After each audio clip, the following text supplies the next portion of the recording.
काय ग बेटा? हा. कशी काय, बरी आहे ना? हो मी बरी आहे. हा. तू आता तर गेली बेटा 2 महिने अगोदर माझ्याकडे.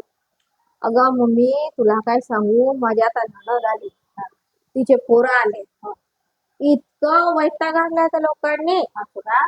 नुसतं काम काम काम, नुसती वैताग आला होता काम करून करून. पोराचं झालं की बा ती नणद सांगते काय कर, पोरं सांगतात काय कर, पसारा करतात किती, आवरू किती. हा. मग त्याला काय होते बेटा? हं? आता तिला बी वाटते ना आईच्या घरी जाऊ उन्हाळ्याच्या सुट्ट्यांमध्ये, हा म्हणून आली बेटा. आणि मग ते 2-3 दिवस राहिली, मी समज 8 दिवस बी राहिली, हा तर तुझं कर्तव्य आहे ना बेटा, तुझं करायचं. त्याला काय होते? हं? आता मला सांग, हा तू माझ्याकडे आली, हा हा? आता तू वहिनी करणार नाही का तुझं? हा हा? मला वाटणार नाही का माझ्या मुलीचं केलं पाहिजे? हा हा.